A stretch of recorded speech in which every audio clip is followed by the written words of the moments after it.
Hello everyone, we have covered the first chapter, that is the basic definitions and relationship. Okay, so now we are going to start our second chapter, that is plasticity of a soil.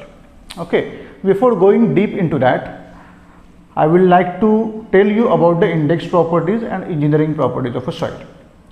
Being an engineer, we are always interested in engineering properties of a soil. Okay, because these engineering properties are generally used in analysis and design of a structure or a foundation.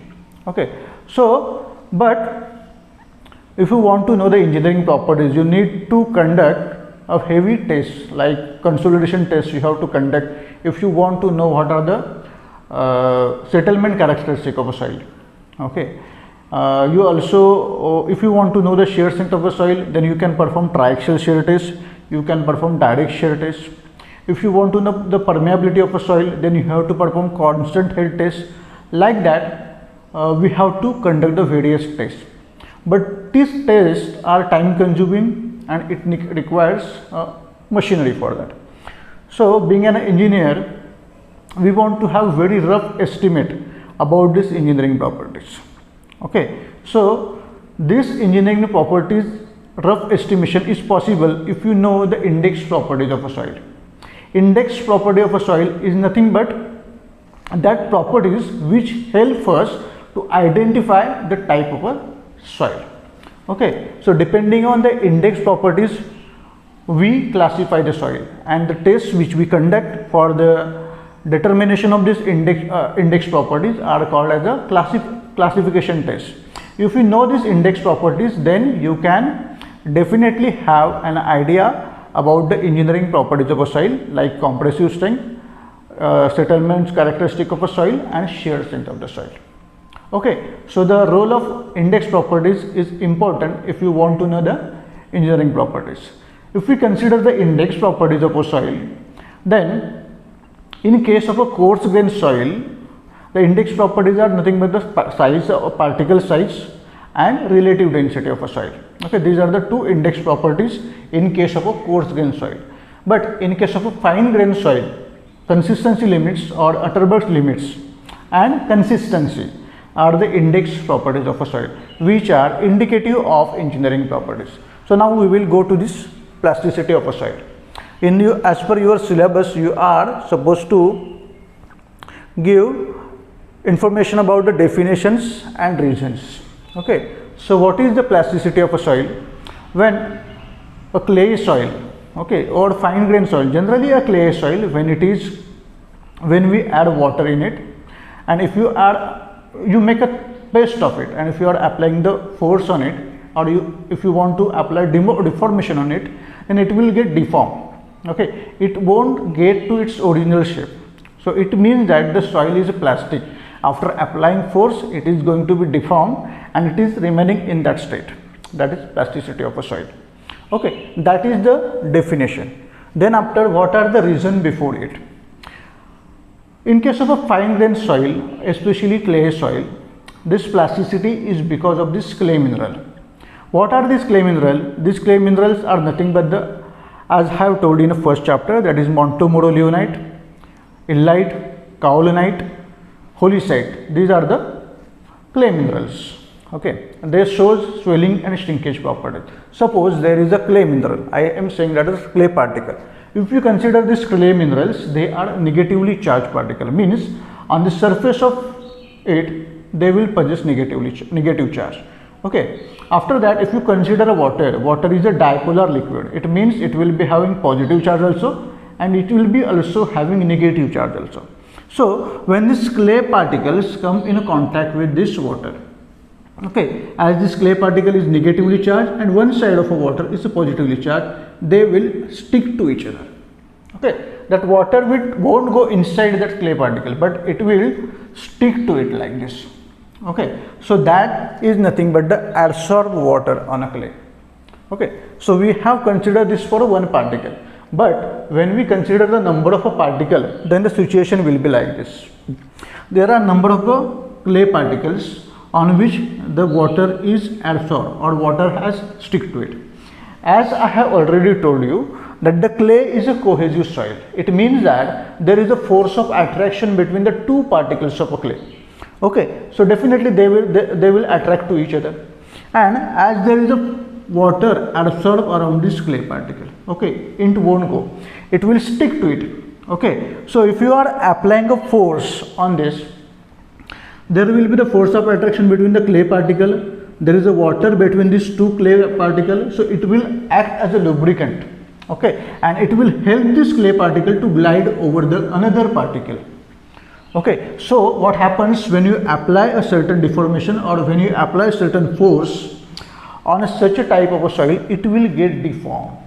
Okay, and after you remove the force, then it won't come back to its original shape or original size. Okay, that is plasticity of a soil, and it is only because of this clay mineral. Suppose further you are reducing the water content from such a soil, from such a clay soil, then what will happen? The clay will lose its plasticity. Slowly it will lose its plasticity, and when the water content is almost removed, then it will become stiff and it will become hard. Okay, so if in case of a rock floor, okay, the mineral present in the rock are generally quartz, feldspar, or there are so many minerals, okay, but they do not possess such charge. Okay, so when the water is added into it, they won't show any plasticity. But to have such a plasticity, only water is needed in case of a clay particles, or we can say dipolar liquid is needed. Dipolar water is needed. But when such a clay particle is added in a kerosene or in a paraffin wax, these are the non-polar liquids, or kerosene if you consider, these are the non-polar liquid. So when we add the clay particle in such a kerosene, they won't show any plasticity. Okay, it will be separate like a sand. If you see that the kerosene when mixed with the clay, you will see that it is the sand. Okay, because each and every particle of a clay will be separate. They won't show the force of attraction when they are in a non-polar liquid. So that's all about this introductory part of the plasticity of a soil. Next part is consistency of a soil. Okay, it is a short part. We should know what is the consistency. So if you want to decide what is the consistency of a soil, we can define in a simple one sentence, that is consistency of a soil is resistance to deformation. That is consistency of a soil. Okay, and the consistency of a soil can be soft and it can be firm or hard. Okay, means you want to apply the force, and while applying the force you realize that the soil is somewhat soft or soil is somewhat firm or hard. Okay, depending on that you will say how the soil is consistent.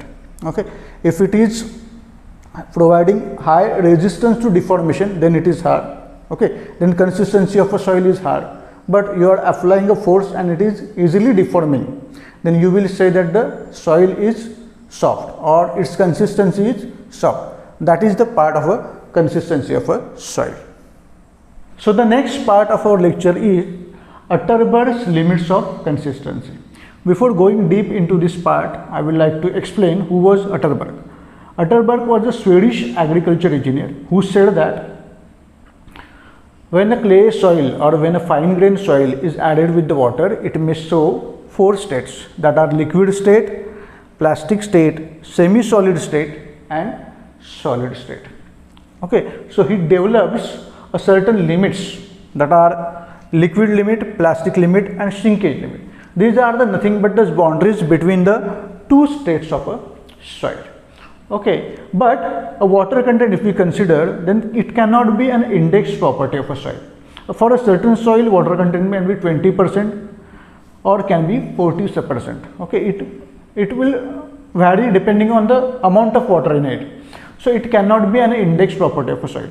But when we consider two soil, and for that two soil, when we consider this consistency limits, if both the soil are same, then this consistency limit, like liquid limit, will be same for both the soils.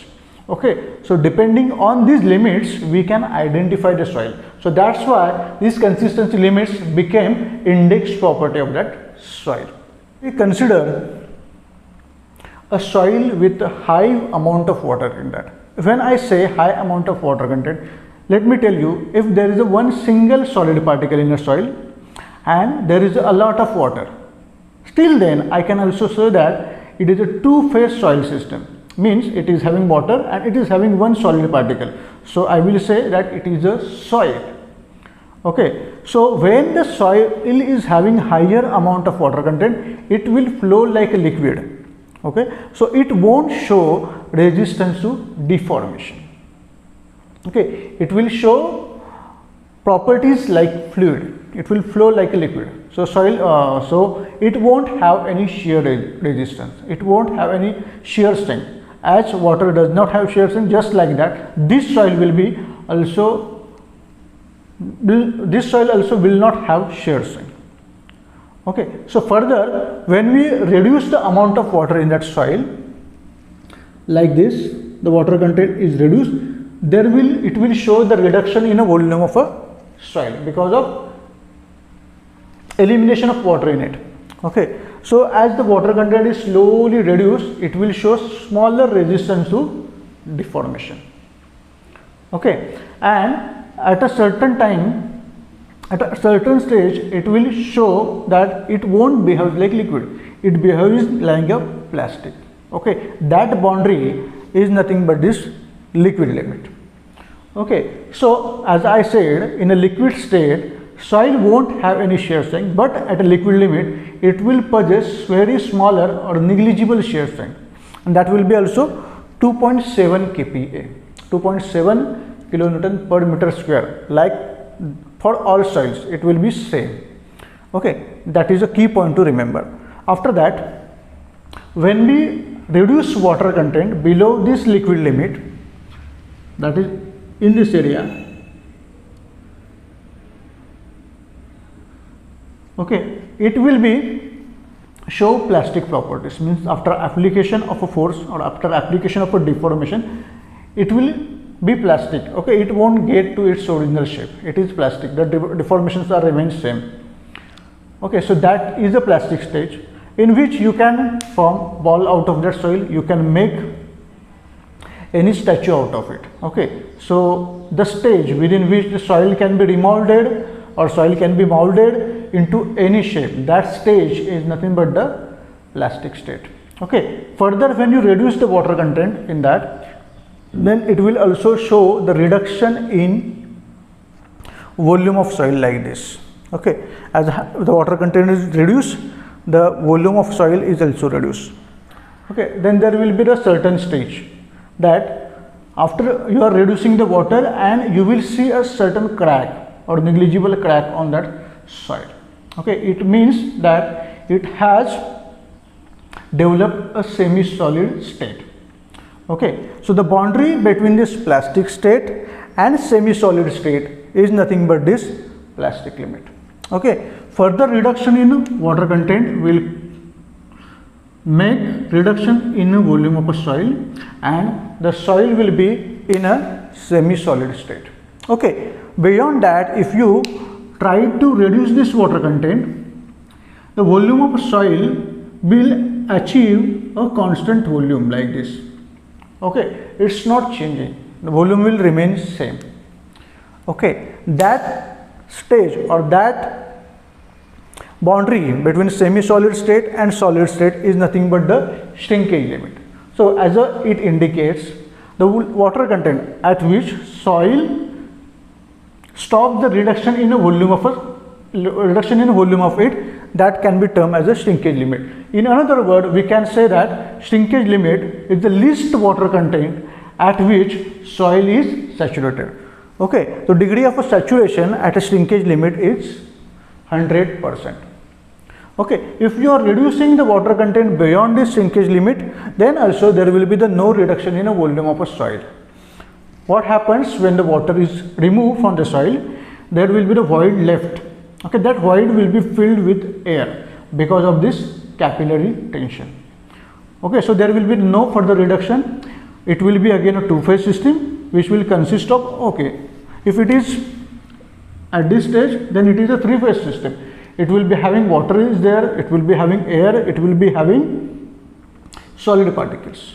Okay, but when the water content reduces to 0, then it will be only two phase system. It will be having only water and it will be having only solids and air.